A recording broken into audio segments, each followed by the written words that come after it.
estamos numa série e hoje eu quero ministrar a segunda dessa série tão incrível, tão abençoada, renovando, não é? Renovo. Nós queremos falar para você hoje um pouco sobre uma das áreas que mais precisa ser renovada na sua vida. Sabe, uma área que não pode faltar um renovar sempre, constante. Eu quero falar nessa manhã maravilhosa sobre renovando as nossas relações familiares. Como estão as suas relações familiares? Sabe, a renovação das nossas relações familiares é uma necessidade importante e às vezes até urgente para que nós possamos viver uma nova estação do Senhor, para que nós possamos experimentar tudo que Deus tem para nós. Assim como nós acreditamos que ao passar dos tempos, muitas coisas se desgastam, assim como nós percebemos que uma roupa se desgasta, um carro se desgasta, coisas materiais se desgastam, as nossas relações também podem se desgastar. Você pode ter uma relação com um amigo desgastada, com um chefe no trabalho, assim também dentro da família, as relações se desgastam. Talvez seu casamento não é mais como era há 5 anos atrás, talvez as relações suas com seus pais, com seus irmãos, não são relações tão saudáveis como poderia ser, ou como um dia já foi, e se isso não for resolvido, você pode deixar de experimentar bênçãos grandes que Deus está preparando para a sua vida. A família, e principalmente o casamento, meus irmãos, meus amigos aqui nessa manhã, a família é um ser vivo. A família, ela é como alguém disse que a família, eu já ouvi falar disso sobre o casamento, mas hoje eu vou falar sobre a família. A família é como uma planta. Nós temos que regar, nós temos que adubar, nós temos que cuidar, nós temos que molhar, jogar água, dar saúde, renovar. Então a renovação das nossas relações familiares é algo que Deus deseja para mim, para você, para vivermos o melhor do Senhor nessa nova estação. E você vai viver, porque o que Deus tem para a sua família não será retirado. O que Deus tem para o seu casamento não é um casamento medíocre ou mediano, mas é um casamento melhor do que a média, um casamento excelente. O que Deus tem para nós em relação à criação dos nossos filhos, são filhos saudáveis sendo lançados, como diz o Salmo 127, como flechas aos alvos que o Senhor tem para eles. Deus tem coisas grandes para os seus filhos, e você, papai e mamãe, precisa tê-los como flechas nas suas mãos. O Salmo 127 diz que os filhos são herança do Senhor, são flechas que Ele dá nas mãos dos pais, que são como guerreiros, e no tempo certo lançam seus filhos ao propósito do Senhor. Então a forma como nós tratamos as pessoas dentro da nossa casa, na verdade a forma como nós tratamos as pessoas em qualquer lugar, como nós lidamos com as pessoas, é importante para Deus, mas principalmente na nossa casa. E é verdade também que o lar, eu não sei se você concorda, mas é verdade também que o lar, não sempre, mas em muitas vezes, o lar é o lugar mais difícil de exercermos um pleno testemunho. Porque no lar, não temos máscaras. No lar você é você mesmo. No lar não tem como você esconder uma coisa, porque você pode esconder alguns meses, talvez até alguns anos, mas uma hora aparece. E quando aparece, alguém vai tentar te ajudar. Quando aparece algo no seu caráter, homem, a sua esposa vai tentar te ajudar. Quando aparece algo no caráter do filho, o pai vê, o pai vai tentar ajudar. E essa tentar ajudar não é fácil, porque é onde tem os confrontos, os conflitos, as exortações.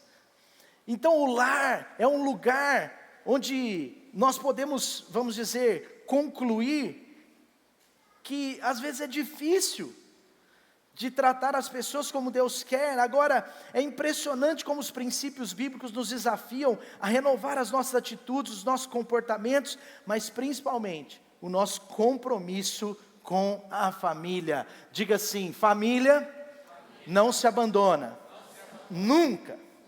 Amém? Ah, pastor, mas você está falando isso, você não conhece minha família, você não sabe o que eu passo, o que eu passei, você não sabe a jararaca que é a minha esposa, você não sabe a cobra que é minha sogra, você não sabe que meu cunhado pediu dinheiro emprestado, não paga de jeito nenhum e me dá um bom dia sorrindo todo dia, e por dentro eu estou com raiva dele. Uma vez eu aconselhei uma pessoa assim: pastor, meu cunhado não paga o dinheiro que eu emprestei. E o pior, pastor, o que é o pior? Pior é que ele dá bom dia para mim. Quer dizer, estava doendo mais o bom dia do que o dinheiro que estava devendo. Você entende? Então, veja como que são as coisas. Mas, sabe, talvez você está falando assim, é porque você não sabe, pastor, mas sabe o que eu quero dizer para você? Seja bem-vindo ao mundo real, o mundo das famílias imperfeitas. Sabe o único lugar que eu tenho percebido que as famílias são perfeitas? Mesmo assim, nem todas, mas sabe qual é o único lugar? No Instagram. Lá tem algumas famílias perfeitas, mas o que eu quero com essa mensagem é que você alcance a graça de Deus para entender que há algo preparado por Deus, como se fosse algo predestinado em Deus para a saúde das relações familiares entre nós, na sua casa, em relação aos seus filhos. E eu creio que coisas maiores de Deus vão ser liberadas para você. Por quê? Porque quando nós resolvemos as relações familiares, quando nós crescemos nas relações familiares, quando nós renovamos as relações familiares, nós crescemos para cima em relação a Deus também, porque nós estamos crescendo, nós estamos resolvendo os problemas, nós estamos renovando aquilo que Deus ama, família. Quando nós crescemos nas relações familiares também, eu creio que nós crescemos para cima, mas também para baixo, porque o que dá raízes para mim, para você, a principal fonte de raízes, né, claro, ligado à palavra de Deus, mas a principal fonte de raízes no sentido aqui da nossa vida cotidiana é a família. É a partir da família que grande parte das bênçãos de Deus são vividas, são experimentadas, são recebidas e são materializadas, aleluia. E sabe de uma coisa, você tem que saber isso, tem duas bases da sociedade que nunca podem ser tiradas. Quando elas são tiradas da sociedade, a sociedade começa uma decadência, e essa decadência pode chegar a um nível péssimo. São duas bases, a maior de todas é a Bíblia. A palavra de Deus precisa ser a base da sociedade. Ela tem conselhos para tudo. Na palavra de Deus há a liberdade religiosa, a liberdade de expressão, a liberdade para crescer. A palavra de Deus aponta o caminho e deixa e permite que cada um tome a sua própria decisão. Olha, eu coloco diante de vocês a bênção e a maldição, portanto escolham a bênção. Deus está dizendo, eu tenho um conselho, está aqui, mas você pode escolher. A palavra de Deus é a base maior, a coluna maior de toda a sociedade que quer ter sucesso. Não é à toa que os Estados Unidos é a maior potência do mundo, porque entendeu que os princípios bíblicos precisavam ser levados tão a sério, a ponto até de pautar constituição, de pautar valores nas grandes universidades, de pautar valores na sociedade. As 6 ou 7 maiores universidades, das 10 maiores universidades dos Estados Unidos, 6 ou 7 são universidades que foram formadas com base na palavra de Deus. Sabe, é tão importante. Agora, a segunda coluna para uma sociedade ter sucesso, a segunda coisa mais importante para a sociedade avançar é a família. E por que muitas famílias às vezes foram destruídas? De alguma forma porque abandonaram os princípios da palavra de Deus. A família é uma coluna numa sociedade. Nada como a família para modelar o futuro de uma criança. Nada como uma família para modelar ou formar o caráter de alguém. Portanto, nada com uma família para modelar a sociedade. A família é um modelo social e cultural. E se a sociedade não está indo bem, é porque as famílias não estão indo bem. Se nós temos muitos problemas na sociedade brasileira, é porque nós temos muito problema para resolver na família brasileira. E os estados que têm maior índice de abusos, de divórcios, de situações difíceis em relação à família, como abandono de crianças, como filhos não reconhecidos pelo pai, os estados brasileiros que têm o maior percentual desse tipo de coisa, são os piores estados, com os piores índices de qualidade de vida, com os piores índices de pobreza. Por quê? Porque a família é base da sociedade. Se a sociedade está com muitos problemas, é porque as famílias estão tendo problemas. Está comigo aí? Mas vamos avançar. Deixa eu falar para você então, antes de falar sobre como renovar os laços, como renovar as relações familiares, deixa eu falar para você alguns sinais de uma família que talvez esteja até um pouco doente. Mas eu creio que todas as nossas famílias precisam, de tempos em tempos, renovar as relações familiares. Mas talvez você vai perceber nesses sinais que a sua família precisa renovar relações em uma área, renovar relações em outras. Mas é certo que talvez a sua família não tenha todos esses sinais, mas alguns têm. Deixa eu falar rapidinho. Alguns sinais de uma família que precisa urgentemente ou importantemente de renovação nas relações, ok? Primeira coisa, um lar de pessoas que moram juntas, mas não têm muito tempo juntas. É um sinal, não está aí não, você acompanhe comigo aqui. Um lar onde as pessoas se acostumaram a gritar umas com as outras e maltratá-las. Onde, eu não estou falando quando um grito no seu lar, ele é um acidente. Eu estou falando quando gritar no seu lar ou tratar mal é uma cultura. Outro sinal, um lar onde tem acusações constantes, um culpa o outro sempre. Um lar onde não tem celebração. Ou não teve, ou não tem mais celebração. Deixa eu te falar uma coisa, abrindo um parênteses. Deus estabeleceu a família. E biblicamente a família, ela é estabelecida por Deus com 4 propósitos principais. O principal propósito da família, segundo a Bíblia, o primeiro é procriação. Por quê? Porque quando Deus estabelece a família, Deus falou, multipliquem, encham a terra. Então, procriação é um propósito da família. Você é fruto de um relacionamento entre um homem e uma mulher, que então veio a engravidar a mulher e nascer você. Aleluia. Sim ou não? É verdade. Então, o outro propósito é a recreação. A família também tem esse propósito. Você percebe como Deus trata isso nas Escrituras por várias vezes.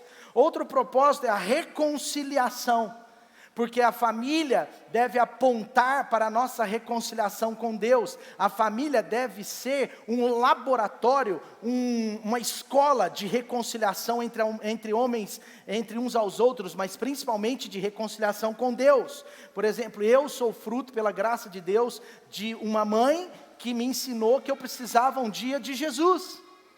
E eu precisava me converter. Porque filho de peixe, peixinho é, mas filho de crente, crentinho não é. Eu precisei me converter com 8 anos. Eu precisei ser batizado no Espírito Santo com 12 para 13 anos. Eu precisei ter uma experiência profunda com Jesus com 21 anos. E essas experiências foram fazendo de mim um crente. Ninguém nasce crente. Quando eu ouço uma pessoa falar assim, eu sou crente e convertido desde que nasci, eu tenho certeza que ela ainda não é convertida.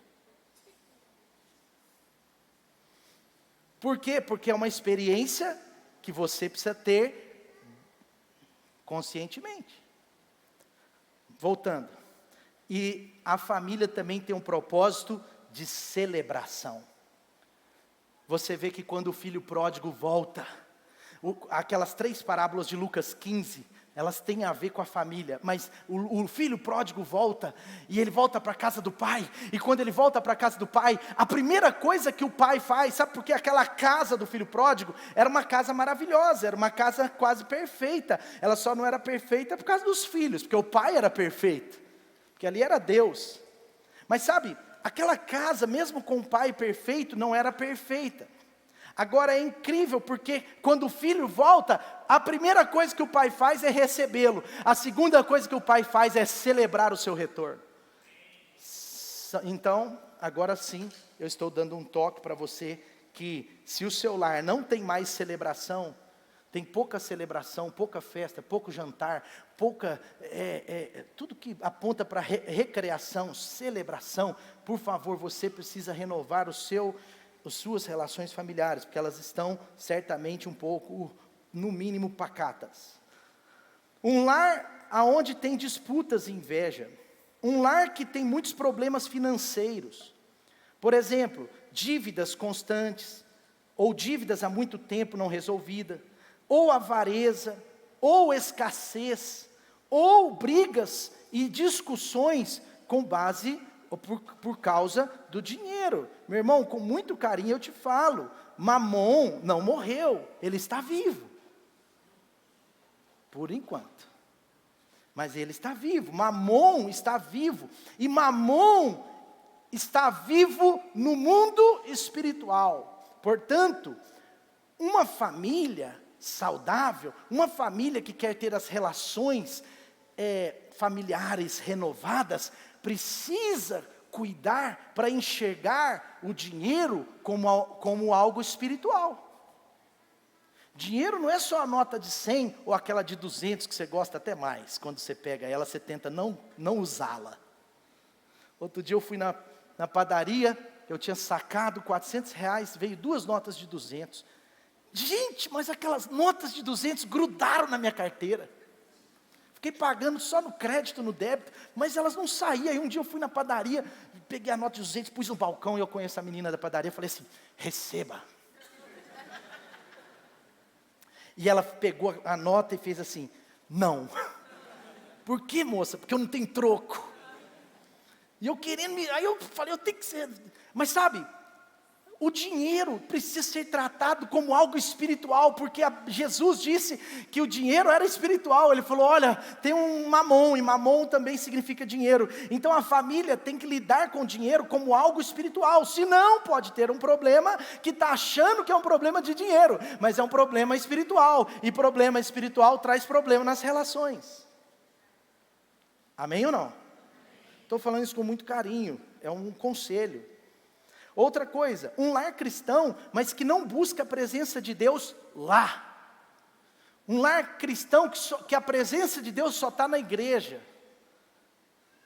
Que a presença de Deus só está nas conferências. Que a presença de Deus só está na célula. Não, a presença de Deus está no seu lar. A presença de Deus precisa ser buscada a partir do seu lar, na sua casa. Então, é um sinal se a presença de Deus não é buscada no seu lar. Outra coisa, um casamento quebrado é uma família quebrada. Se o seu casamento está meio quebrado, tem coisas para serem acertadas, é um sinal. Outro sinal, casais que não têm tempo de qualidade, ou o têm raramente. Você já pensou naquilo, mas não é sobre aquilo. Nesse caso eu não quis dizer aquilo, e nem aquilo naquilo. Eu quis dizer sobre um tempo completo, onde você e a sua esposa, ou você e seu marido, os cônjuges, saem para jantar, faz um jantar junto, tem um tempo só entre eles, tem o dia do amor. Daqui a pouco eu falo mais sobre o dia do amor. Porque nós aperfeiçoamos o dia da família, e agora ele também existe como dia do amor. Gostou, pastor Lucas? A dona Marlene e a dona Penha podem ficar uma vez por mês com as meninas para você. E que Deus seja louvado. 4 vezes por mês? Tá bom, 2 vezes por mês, pastor Lucas. Senão você vai começar a ganhar de mim. Casais que não têm tempo de qualidade. Pais e filhos que não conversam constantemente. Um lar onde a mesa é um lugar para ser usado uma vez ou outra, ou a mesa é apenas um lugar de refeições, é um sinal. E aqui eu quero te trazer a última coisa sobre um sinal. Diga comigo assim, insatisfação. Esse é um dos maiores sinais. A insatisfação com o lar, ela é a nota que você está dando para a sua família. Se você está muito insatisfeito com o seu casamento, pode ser que a nota está baixa. Você está muito satisfeito com sua casa, seus pais, seus filhos. Então a insatisfação, ela normalmente aponta também um problema. Então olha só, eu não vou ler tudo, mas você lembra a história do filho pródigo? Olha que interessante. O pai era um pai bom, era um pai perfeito. A casa, ela foi feita para ser uma casa perfeita. Aquele pai era um pai bom, um pai perfeito, mas mesmo assim a família era imperfeita. Então, você vê que mesmo tendo um pai muito bom, pode ter uma família imperfeita. Mesmo tendo uma mãe boa, a família pode ser imperfeita. Por quê? Porque não existem famílias perfeitas. Nem a família de Deus ali, nesse sentido, com o filho pródigo não foi perfeita. Porque ali era Deus e um filho que era a gente, que era o ser humano. Então, onde tem a gente, tem imperfeição. Agora, olha só que interessante. A insatisfação é um dos sinais mais perigosos que tem. O filho mais novo, olha só, ele estava insatisfeito. Gente, esse filho tinha tudo. Ele tinha comida, ele tinha casa, ele tinha um pai amoroso, um pai generoso. Esse filho tinha empregados, esse filho tinha espaço, ele tinha tudo. Mas o diabo colocou um negócio chamado insatisfação no coração dele. Porque a insatisfação, muitas vezes, não vem da sua condição exterior. A insatisfação, na maioria das vezes, vem da condição interior. A condição exterior do filho pródigo era excelente, mas a condição do seu coração era ruim. Por isso que pessoas abandonam a família da fé, às vezes que é saudável, mas não é perfeita também. Mas por quê? Porque às vezes criam uma semente de insatisfação no seu coração e deixam ela crescer. A insatisfação pela sua família tem que ser cortada hoje. Renove os seus relacionamentos familiares, cortando a insatisfação, pedindo a Deus para tirar toda a insatisfação, porque não existem famílias perfeitas, e não pode existir filhos insatisfeitos por isso. Por quê? Porque o diabo usa isso. Esse filho, então, ele começou a ficar insatisfeito, achando que é o famoso mito da grama verde, ou o mito da grama mais verde. Sabe o que é isso? É um mito de Satanás, que coloca no coração da pessoa, que a grama do vizinho é melhor, que a grama do vizinho é mais verde, que o filho do vizinho é melhor que o filho dele. Meu irmão, o seu filho é o melhor filho do mundo, os seus filhos são os melhores filhos do mundo. Por quê? Porque foram os filhos que Deus te deu.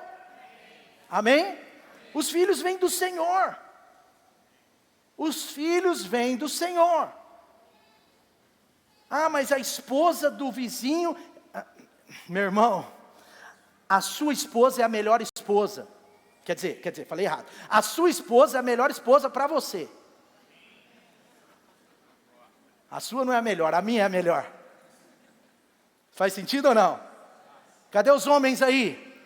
Fala assim, a minha esposa é a melhor esposa. Gatona. Vamos, gente, continua, mesma pressão, vai. Lindona, amável. Não posso falar mais, que senão vocês empolgam e falam besteira. Então, quando alguém quer fugir da família, preste atenção, precisa resolver e renovar as relações familiares. Se você de vez em quando quer dormir na sala, se você de vez em quando quer fugir de casa, se você de vez em quando jovem quer ir embora, eu quero dizer para você com muito carinho, renove as relações familiares. Precisa de renovo, porque são sinais. A família, ela tem esse sinal. Agora olha que interessante, em Lucas 15, só continuando a história, Lucas 15, eu estou lá no filho pródigo. Enquanto isso, o filho mais velho, porque o pai tinha 2 filhos, o que ficou insatisfeito, porque achou que a grama do vizinho era melhor. 100% das pessoas que abandonam suas famílias, achando que a grama do vizinho é melhor, se dão mal. Como o filho pródigo, a grama do vizinho é melhor. Alguns anos depois ele estava lidando com porcos, não podia nem comer as lavagens dos porcos. Se deu mal. Mas voltando, aí tinha o filho mais velho. O filho pródigo era o filho mais novo, mas tinha também um filho mais velho. Preste atenção aqui. Olha só o que diz em Lucas 15, versículos 25. Olha o que diz: o filho mais velho estava no campo.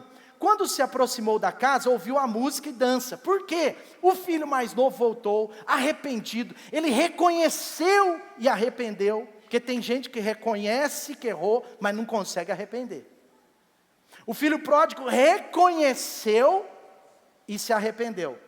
Ele caiu em si e voltou. Tem muita gente que não consegue restaurar os laços familiares, porque cai em si, mas não tem humildade para voltar.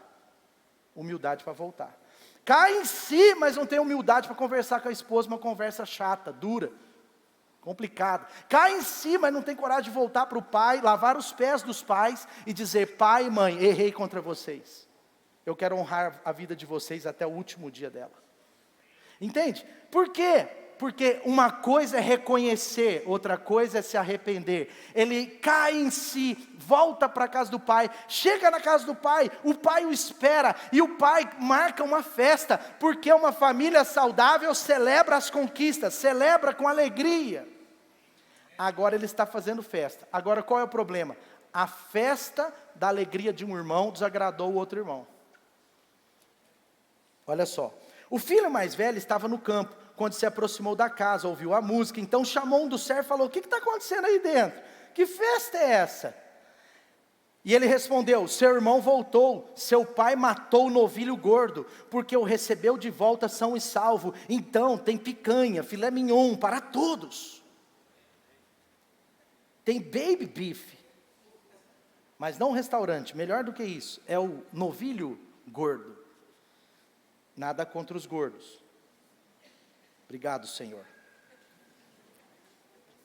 O filho mais velho encheu-se de alegria. Está aí comigo? O filho mais velho, versículo 28. O filho mais velho encheu-se de alegria. Está escrito isso aí? Não está não, ele ficou chateado. Está chateado, está irado. E não foi na festa. Então seu pai insistiu com ele: vem na festa, meu filho, está tudo pago. Eu matei o novilho gordo, é picanha. Perfeito, é para você, filho. Tem Coca-Cola gelada, tem suco de uva. Mas ele respondeu ao seu pai: olha, esses anos todos eu tenho trabalhado como um escravo a teu serviço e nunca te desobedeci, mas tu nunca me deu nenhum bode. Quem já comeu bode no Nordeste?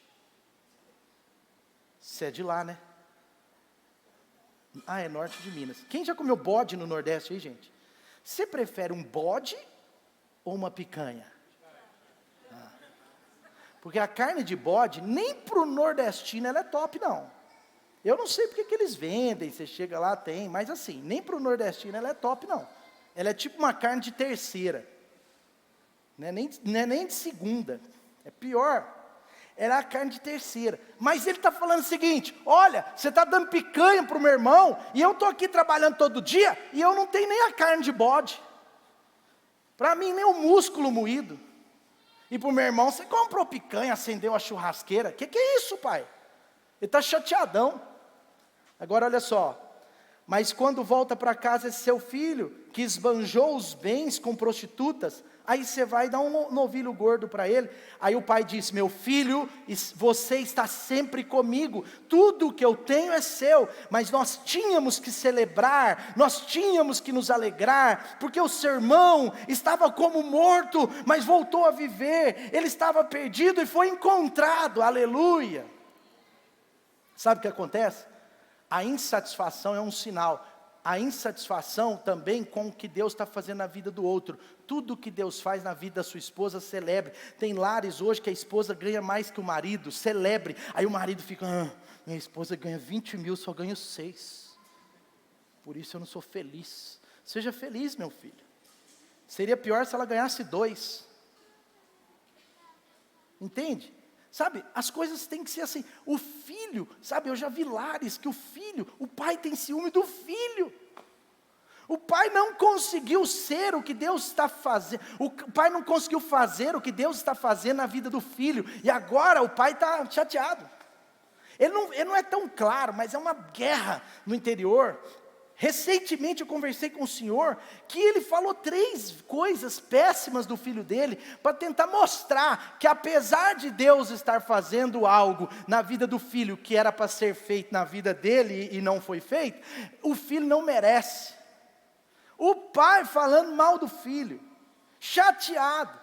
Isso pode parecer estar longe da nossa casa, mas pode estar perto. Quando Deus abençoa o seu marido, sabe, aplauda, coloque-o para frente, elogie ele, sabe, louvado seja Deus, não adianta. Aí o marido chega em casa, amor, eu tomei uma promoção no trabalho hoje, aleluia. Aí ela fala, que adianta? Eu quero ver você promovido aqui em casa. Ser promovido no trabalho não muda nada, aqui em casa você é essa peste. Aí o cara fica para baixo. Acaba com a alegria dele. Minha irmã, celebra a alegria dele. Uma coisa é uma coisa, outra coisa é outra coisa. Depois você resolve a outra coisa, num outro momento. Entende? Irmão contra irmão, meu irmão, se o seu irmão está tendo sucesso financeiramente, se o seu irmão está prosperando financeiramente, está sendo abençoado, louve a Deus por isso, faz churrasco com ele. Agora fica lá, tá vendo? Eu estudei mais que o meu irmão ganha mais dinheiro que eu. Olha, eu sou o mais velho, ele é o mais novo, e eu o mais velho comendo bode, e o mais novo, picanha. Está errado, Deus. Pode ser que você que esteja errado no seu coração. Então diga comigo, insatisfação. Tem pessoas que precisam renovar suas relações familiares, meus irmãos, porque perderam a relação com o pai, porque o pai resolveu abençoar mais alguém do que a você, tá bom? Então, a última coisa da insatisfação também, porque não tem perdão. O filho mais velho tinha insatisfação, por quê? Porque nele não tinha perdão. O filho mais novo errou, reconheceu, arrependeu, mas o filho mais velho não perdoou o mais novo. Não é a gente que decide o merecimento das pessoas, é Deus quem decide. Nós não somos juízes do que alguém merece, do que alguém deseja de merecer. Se fosse assim, o Atlético tinha sido campeão. Mas não foi, e pior, voltou chateadaço para casa. E o salário do Hulk está em dia. E às vezes tem atleticano chorando pela perda e o salário atrasado. Brincadeira. Mas sabe, não é a gente que determina o reconhecimento na vida das pessoas, mas é Deus que faz, é a graça de Deus, ela é viva, ela é eficaz. Então, preste atenção, ele vira e fala assim, como assim? O seu filho que gastou dinheiro com prostitutas vem e você celebra? Sabe o que acontece? Quando nós não temos o Espírito da graça de Deus no nosso coração, nós podemos estar insatisfeitos com alguém da nossa família que foi alvo da graça de Deus, e nós precisamos perdoar, porque sem o perdão não tem relações familiares saudáveis. Perdoe a sua esposa, perdoe o seu marido, perdoe os seus filhos, filho, perdoe o seu pai, mesmo que ele tenha errado com você. Enfim, eu quero fazer dessa mensagem um convite para todos aqui nessa manhã, renovarem as suas relações familiares logo agora no início de 25. Porque o que Deus tem para fazer depois é muito grande, mas alguma parte disso tem a ver com a sua relação familiar. Talvez Deus quer renovar nossas famílias de tal forma que hoje de manhã você precisa sair daqui, fazer um telefonema para o seu irmão, para a sua irmã, para o seu cunhado, para a sua cunhada. Talvez você tenha que sair daqui hoje, ligar para o seu pai, sua mãe, às vezes até a sua sogra, seu sogro, porque de certa forma torna-se família, e você precisa dizer perdão, você precisa dizer eu te amo, você precisa dizer olha, eu quero reconsiderar isso, porque o que importa é a nossa boa relação, para que as bênçãos de Deus alcancem a nossa família. Agora rapidamente, como que nós vamos renovar nossas relações familiares? Primeira coisa, agora eu vou falar da prática, a dica prática para você renovar as relações familiares. Primeira coisa, para renovarmos as relações familiares, renovando o amor no casamento. Pastor, mas família é só casamento? Não, mas família é a partir do casamento. A base da sociedade é a família, a base da família é o casamento. Então, nós precisamos renovar o amor no casamento. Efésios 5, 22 a 28. Efésios 5, 22 diz assim: mulheres, sujeitem-se aos maridos como a Deus, ao Senhor, pois o marido é o cabeça da mulher. Aqui não é uma submissão cega, desculpa o termo, não é uma submissão meio que assim, burra. Aqui é uma submissão no amor, pautado no amor, e é mais fácil submeter a um homem que você se sente amada, mas Deus está dizendo, a mulher tem que submeter. Isso é um escândalo aí fora hoje, mas a Bíblia não vai mudar, a Bíblia continua a mesma, a Bíblia é a palavra de Deus. Agora, isso não significa que as mulheres não têm asas, elas podem voar, entende? Isso não significa que as mulheres são menores que os homens, não, Deus nunca disse isso, pelo contrário, o Evangelho de Jesus potencializou as mulheres. Você vê como Paulo fala de Priscila, Áquila e Priscila, ele fala Priscila e Áquila, várias vezes Priscila e Áquila, na casa de Priscila. Priscila era uma baita de uma pastora, cheia da graça de Deus, era usada por Deus com seu marido, sabe? Você percebe como o Evangelho quebrou o machismo e abençoou a mulherada, aleluia. Então esse ataque aí é tudo infundado, gente. Pode existir religiões machistas, mas não existe cristianismo machista. Amém? Efésios 5, versículo 23, olha o que diz aí. O marido é o cabeça, como Cristo é o cabeça da igreja. 24, assim como a igreja está sujeita a Cristo, as mulheres estejam sujeitas aos seus maridos. 25, maridos, amem suas mulheres, como Cristo amou a igreja e entregou-se por ela, para santificá-la, para purificá-la, mediante a palavra. E aí ele vai falando várias coisas. E aí, da mesma forma, versículo 28, o marido deve amar a sua mulher como o seu próprio corpo. Quem ama a sua mulher, ama a si mesmo. Meus irmãos, preste atenção.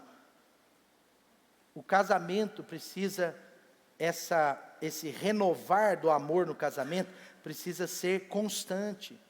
Então, dicas práticas para renovar: mais elogio, mais dizer te amo. Te amo nunca pode ser algo que acabou.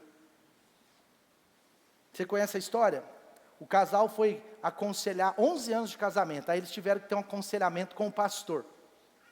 E aí no meio do aconselhamento a mulher deu um piti lá, estava muito nervosa e falou assim, chorando para o pastor, falou: esse homem, ele nunca mais falou que me amava, ele não fala que me ama, ele não fala que me ama. Começou a chorar, e o pastor virou para o marido, até um pouco escandalizado, falou assim: você não fala para ela que a ama? E o marido bem de boa falou assim: pastor, eu já falei para ela que eu a amo lá no altar, há 11 anos atrás. O dia que eu mudar de ideia, eu falo de novo. Sabe, isso não funciona. Por quê? Porque a ideia é renovando nossas relações familiares. Então, eu te amo, o elogio não pode sair dos seus lábios, do seu coração. Eu pego o Davi, ele fica olhando a mãe, né? Ele fica doido com a mãe, igual eu sou doido com a mãe. Aí ele fica olhando assim, aí ele fica, mamãe. Parece que eu não entendo, ele sempre quer mais a mãe que eu. Mas esses dias eu falei: filho, olha como a mamãe é bonita. E ele fez assim para mim. Eu falei: a mamãe é linda, filho. Ele fez assim. Só que nisso a Dani já estava lá toda mais empolgada. Sabe, você precisa elogiar mais a sua esposa. A esposa precisa reconhecer, respeitar o marido. Homem não precisa ser elogiado todo dia, bonitão, gostosão, não sei o quê. Mas homem, quando você vê uma coisa, homem em geral, mesmo se a linguagem de amor do homem não é palavra de afirmação, o homem normalmente gosta de ser afirmado nas suas hombridades. O dia que ele te protegeu, reconheça. O dia que ele sustentou, reconheça. O dia que ele deu um presente, reconheça. Porque o reconhecimento da hombridade do homem em alguma área vai capacitá-lo a ser mais homem em outras áreas.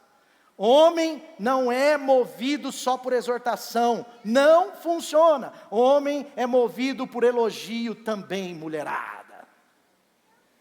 Me usa nessa manhã, Senhor. Segunda coisa, escolha um dia do amor. Nós já temos o dia da família, é um padrão, é um princípio, nós valorizamos isso, dia da família.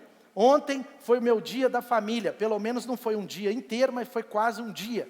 Então fiquei horas com o Davi, fiquei com a Dani, fizemos comida. Eu fiz uma costelinha de porco ao barbecue. E ficou muito boa, exceto o centro dela que estava com pouco tempero. Mas sabe, o dia da família é um dia que a gente curte um ao outro, curte a família e é bom. Mas quem sabe, dentro do dia da família, também precisa do dia do amor. Para quem já tem filhos, o dia do amor. Talvez a cada 15 dias. Quem sabe até uma vez por semana. O pastor Lucas crê que ele consegue. Sabe, é um dia que você e seu cônjuge faz algo tão especial um pelo outro, um jantar. Se você tem condição de sair, sai. Se não tem, faz em casa. Um jantar, assistir um filme. Sabe, algo que o casal vai ser abastecido. Às vezes o que o casal mais ama é fazer um esporte junto, é fazer uma caminhada junto. Às vezes o que o casal mais ama é fazer uma pequena viagem juntos, sabe? Passar aquele dia na Serra do Cipó, ou uma outra serra, ou Macacos, ou algum lugar, sabe? Às vezes é o que o casal gosta, abastece o casal. Então, é uma oportunidade para você renovar o amor no casamento. Amém? O amor não é um sentimento, é uma escolha e, se possível, diária. Todo casal, toda família, todo casal tem algo que alimenta o amor, que fomenta o amor, que renova o amor no dia a dia. Segunda coisa, primeiro então, renove o amor no casamento. Segundo, renovando o amor no casamento. Segundo, renovando a comunicação familiar. Renovando a comunicação familiar. Efésios 6 fala sobre isso. Olha só, Efésios 6, versículo 1. Filhos, obedeçam aos seus pais. Honra o teu pai e tua mãe. Esse é o primeiro mandamento que tem uma promessa. Para que tudo te corra bem e tenha uma vida longa na terra. Pais, agora olha o 4. O 4 é importante. Pai, não irrita, não provoca os seus filhos. E todo mundo acha que pai provocar filho é o pai ficar com a varetinha, ficar jogando borrachinha. Nada disso. Isso pode até ser legal para o filho, ele pode achar que está divertindo. Pais, não provoquem, não levem os seus filhos à ira. Antes, criem-nos segundo a instrução e o conselho no Senhor. Sabe, os maiores teólogos que pesquisam esse texto, eu já escutei isso de vários, falam que o pai irrita o filho de duas formas. Quando ele menospreza o amor e a disciplina. Quando ele menospreza a comunicação e a disciplina. Tudo que é excesso é um problema, não é? Excesso de autoridade é um problema, é autoritarismo. Autoritarismo, tá? Agora, a falta do exercício da autoridade é outro problema. Esse texto está dizendo que nós temos que ter um equilíbrio da autoridade. Então, o pai que tem uma autoridade equilibrada, ele tem instruções claras com seus filhos. Como que nós damos instruções claras com os filhos?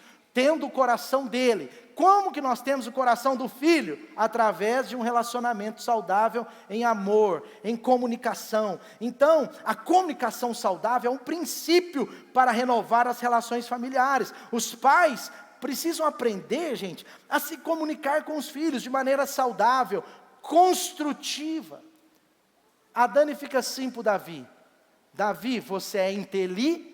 Aí eu vou lá da cozinha e grito, gente! Ela, é para o Davi responder, meu amor. Porque eu estou sendo pedagógica, eu estou sendo didática com ele. Aí passa 2 horas, eu esqueço. Aí ela fala assim, o Davi é obedi? Aí eu falo, ente. Aí ela, Mas sabe o que é? Eu vou explicar. Existe uma didática para cada idade.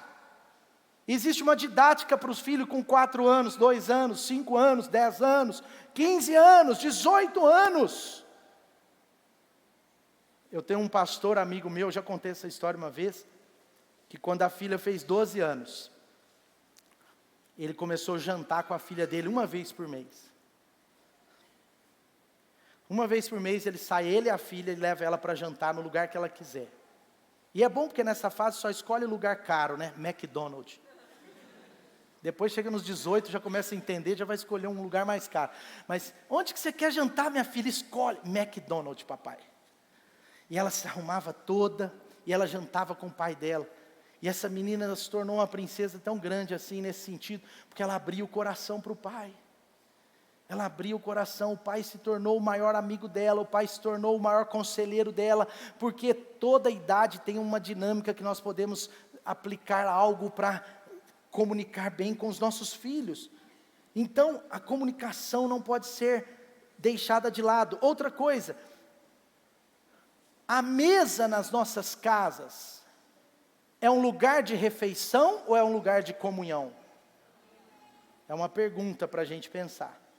A mesa na sua casa é um lugar de refeições, é um lugar de refeição ou é um lugar de comunhão? Pastor Lucas já ministrou várias vezes sobre a mesa, que tem muitas palavras. A Dev Titles tem um livro aqui, que a gente geralmente tem aqui para vender, que chama A Experiência da Mesa. Mas é verdade que a mesa, ela é um lugar mais do que para refeição.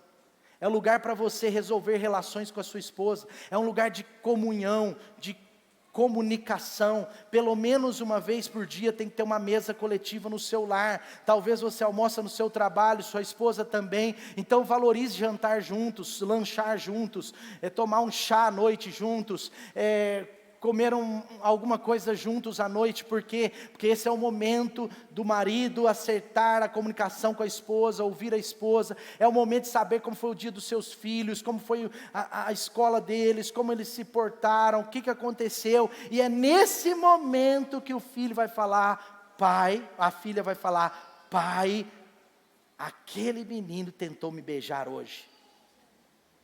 Ela não vai falar para você em outro ambiente, é nesse ambiente. Porque era lá que eu e meu irmão confessávamos os maiores pecados da nossa vida. Na mesa. Eu imagino hoje como foi difícil para o meu pai e minha mãe ouvir certas coisas. A frustração do meu pai, o dia que o meu irmão beijou a menina da dança. A frustração do meu pai, o dia que eu não contei para ele que eu tinha tirado nota média, baixa, em 3 matérias, eu escondi a caderneta, falsifiquei a assinatura do meu pai, porque eu fiquei pensando, meu pai vai descobrir que eu tirei 5, 6, ai de mim, pobre que sou. E o meu irmão contava numa frieza, gente, comendo macarrão, meu pai fazia as perguntas certas, e o meu irmão, pai, a menina da dança me deu mole, eu dei um beijo nela. Menina da dança? E meu pai ficava assim, hoje eu imagino a luta dele. E aí a pergunta seguinte já vinha da minha mãe, que falava, meu filho, como é que foi esse beijo? Aí ele falava, mãe, nós fomos no estacionamento, e eu fiz assim, e saí correndo. Aí minha mãe, aleluia, glória a Deus. Foi só isso. Mas era nessa mesa de discipulado que o nosso caráter era tratado. Que no almoço a gente confessava um pecado, e na janta meu pai tinha uma palavra de exortação e de encorajamento para nós. É nessa mesa que Deus vai usar você com a sua esposa. É nessa mesa, esposa, que Deus vai usar você com a mulher sábia para edificar o seu lar. É nessa mesa que os seus filhos serão encorajados a viver o melhor de Deus para a vida deles. Valorize a mesa, faça a mesa posta, coloque um prato bonito, tira a comida da panela uma vez ou outra, põe ela no pires, no pirex, faz um negócio diferente. Valorize mais a mesa da sua casa. Não pode ser rápido, precisa ser uma refeição completa. Toda vez que eu trago um preletor de fora e ele é interessante, a maioria são, mas quando ele é bem interessante, eu não levo ele em fast food. E tem gente que fala assim, pastor vai levar o cara no fast food, pega mal. Não é por isso não. Eu levo ele no lugar que demora para sair a comida. Porque eu quero conversar com ele. Eu quero ver o que está dando certo na vida dele para dar na nossa. Eu quero perguntar para ele, perguntas sobre a igreja dele, sobre o ministério dele, sobre a vida dele, que possam me encorajar na minha. Então eu levo ele num lugar que demora 1 hora para sair a comida. Esse é um segredo só nosso, hein, gente? Não vai chegar aqui, veio o cara pregar aqui na conferência do carnaval, que nós vamos abrir as inscrições agora aí, conferência do carnaval, vai ser maravilhosa. Vai vir um monte de preletor de fora. Aí chegou o preletor, você vira e fala assim, pastor, você foi lá e demorou mesmo, hein? Fala nada não, ele não percebe não. A gente leva ele no restaurante, pede a comida e tal. Quando demorou mais meia hora depois da comida, a gente pergunta assim, tem sobremesa? Aí pede a sobremesa, é mais meia hora, vem a sobremesa. Aí depois, na hora da sobremesa acaba, o que a gente faz? Exato. Tem cafezinho? E aí a gente tem comunhão. Por quê? Não é sobre refeição, é sobre comunhão. Você pode comer em qualquer lugar, mas você não pode discipular em qualquer lugar. Para de comer no sofá, é feio. Agora você tem instrução. Era bonito, agora vai ser feio.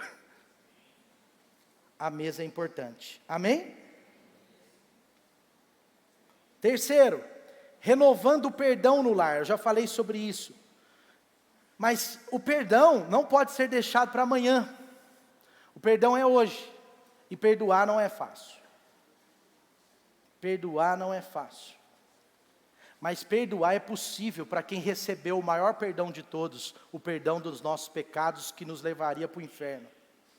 Não os nossos pecados, mas a nossa incredulidade. Entende? Nós recebemos o perdão de Deus através de Jesus Cristo. Se você recebeu a maior dose de perdão que existe na vida, você é capaz de perdoar qualquer coisa. Perdoe sua esposa, perdoe seu marido. Aí outro dia a mulher chegou para mim e falou assim, pastor, eu achei muito legal você desafiando a igreja a perdoar, mas como eu vou perdoar se ele nunca se arrependeu, nunca me pediu perdão, nunca ajoelhou os meus pés, nunca.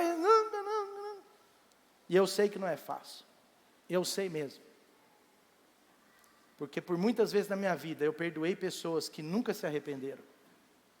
Eu perdoei pessoas que nunca voltaram para pedir perdão. E esse tipo de perdão é o mais difícil. Porque quando a pessoa chega e pede perdão, ela já está sendo um instrumento de Deus para você perdoar. Mas o desafio é quando ela não se arrepende, ou talvez se arrependeu, não demonstrou. Mas eu quero te dizer, é nessa hora que opera a graça de Deus, que é inexplicável. Então como você faz? Você começa a induzir o seu coração, você começa a dizer, olha, eu perdoo. A Bíblia diz que do fruto da nossa boca nós vamos, a nossa boca ela gera fruto, o fruto da nossa boca nós vamos alimentar. Então, se você não tem esse perdão tão fácil, começa a declarar, eu perdoo meu marido, eu perdoo meu ex-marido, eu perdoo minha esposa, eu perdoo meu esposo, eu perdoo minha esposa, eu perdoo meu filho, eu perdoo meu pai, eu perdoo meu avô, eu perdoo minha mãe. Você começa a declarar, e aí o fruto a sua declaração vai materializar num fruto na sua vida, vai abastecer o seu coração. Porque a palavra tem poder criativo, e quando você não consegue criar essa decisão, a sua palavra pode te ajudar a criar. Amém ou não? Quarto, antes de passar para o quarto, deixa eu só falar uma frase aqui para você. O perdão não apaga o passado, mas ilumina o futuro. O perdão não muda o que aconteceu, mas muda o que está por vir. Amém? Vou falar de novo. O perdão não apaga o passado, mas ilumina o futuro. O perdão não muda o que já aconteceu, mas muda o que está para acontecer. Quarto, renove o padrão de Deus no lar. Renovando o padrão de Deus no lar. Como nós vamos renovar as relações familiares? Quarto, renovando o padrão de Deus no lar. Eu não tenho tempo para falar muito sobre isso, mas na sexta-feira eu preguei um pouco sobre isso, para os pais desses adolescentes. Sabe, Deus, Ele estabelece padrões, e o pai e a mãe é responsável, e no mínimo corresponsável por esses padrões. A escola, ela é só um complemento. A Bíblia diz que existe uma brutal diferença entre pais e pedagogos. O apóstolo Paulo chega numa igreja e ele fala assim, olha, vocês têm muitos pedagogos, mas poucos pais, porque a palavra ali é diferente. O pedagogo é o professor tem um papel importante, Mas o seu filho não é educado pela escola, a escola ajuda, a escola complementa, a escola pode facilitar, pode ser uma ferramenta, mas a educação dos filhos vem do lar, vem de casa. Isso significa que o pai e a mãe têm que estabelecer o padrão. Então talvez na sua casa precisa ter um renovo do padrão de Deus, porque até profetas nas escrituras como Samuel, como Eli, o profeta Eli tinha 2 filhos que desagradaram ao Senhor o tempo inteiro, Hofni e Finéias.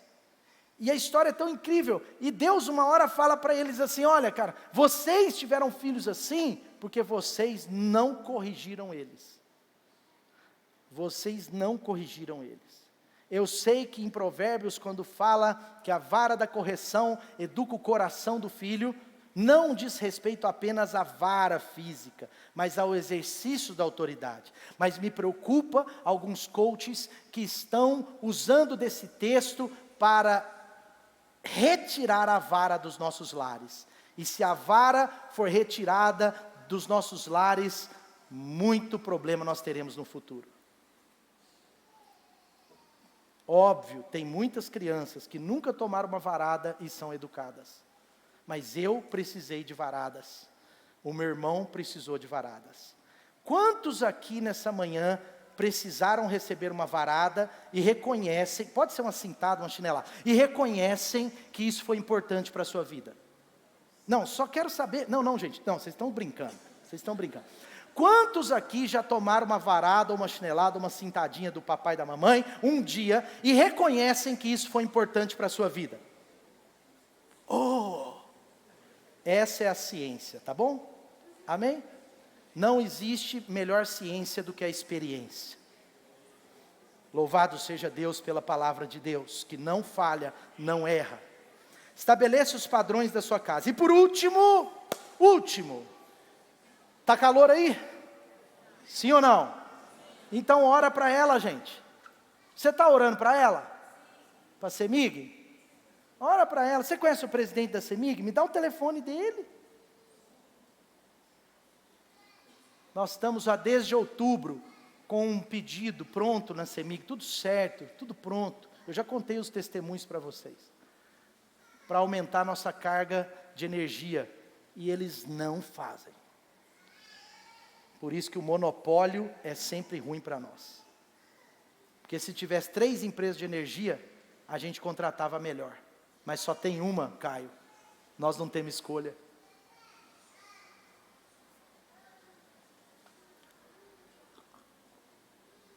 Por último, desculpa, é o último.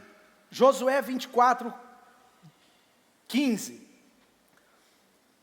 Se, porém, não lhes agrada servir o Senhor, escolham hoje a quem vão servir, se aos deuses ou dos seus antepassados, que eles serviram além do rio Eufrates, os deuses dos amorreus, cujas terras agora vocês estão vivendo, podem escolher. Aí Josué diz para eles assim: mas eu, diga assim comigo, você pode ler essa parte aí comigo? Diga assim: mas eu e a minha família serviremos ao Senhor. Eu e a minha casa serviremos ao Senhor. Renove as suas relações familiares, renovando a presença de Deus no seu lar.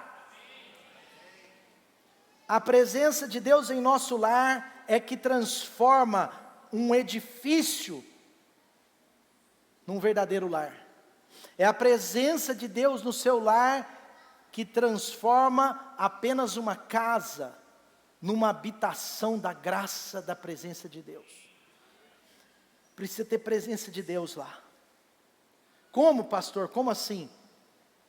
Valorizando mais a oração em família, valorizando mais o culto doméstico, momentos de leitura. Todos os dias, quando a gente pode, todos os dias ou quase todos os dias, a gente vem orando junto com Davi de manhã, 10 minutos, 7 minutos, às vezes 5 minutos. Mas agora ele já está orando com a gente. Então ontem à noite, a gente foi fazer oração, 11 horas da noite para ele dormir. Eu também estava repreendendo o espírito de bagunça. e repreendendo o espírito de insônia, porque ele estava agitadaço. Parecia que era 7 da noite, eram 11. E nós fomos orar, e ele estava muito agitado, mexendo nas coisas, correndo, e aquela alegria toda, suando dentro de casa. E aí eu fui orar para ele, e a mamãe falou assim: Davi, papai vai orar para você, porque nós vamos dormir. Aí ele parou e ficou assim. E enquanto eu não terminei a oração, ele não se moveu. Foi a coisa mais linda do mundo. Mas é por quê? Porque nós estamos estabelecendo cultura do céu na nossa casa. É um desafio. Mas o papai e a mamãe precisam cuidar da presença de Deus. Pastor, eu não sei fazer culto doméstico. Pega a Bíblia, abre no Salmos 23. Faz todo dia o Salmo 23. Pode repetir um ano que Deus vai abençoar você. Se você não sabe outros. O Senhor é o meu pastor e nada me faltará. Ponto. O que isso diz ao seu coração, filho? 15, 20 minutos de culto doméstico pode mudar 20 anos da vida dos seus filhos. Então, renove a presença de Deus no seu lar. Renove, ore, pelo menos uma vez por semana, ore em família. Ah, pastor, eu oro no horário, minha esposa ora em outro, porque eu entro no horário, ela entra em outro no trabalho. Tudo bem, mas quem sabe uma vez ou duas por semana, vocês têm um esforço para ter um tempo em família, meia hora, 20 minutos juntos. Isso vai trazer a presença de Deus para o seu lar. Então, em 2025, renove a presença de Deus no seu lar. Amém? Deus seja louvado. Levante suas mãos, fala: obrigado, Senhor, pela minha família. Pai, abençoe a minha família. Pai, louvado seja o Senhor, pela tua presença na minha vida, que será expandida no meu lar. Em nome de Jesus. Uma casa sem Deus, meus irmãos, é apenas um edifício, mas uma casa com Deus se torna um verdadeiro lar de Deus. Fica de pé no seu lugar. Como nós vamos renovar nossas relações familiares?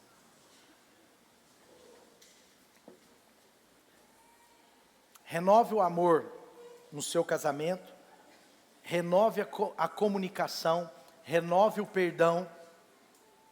Renove a comunicação, renove o perdão, renove o padrão de Deus e renove a presença de Deus.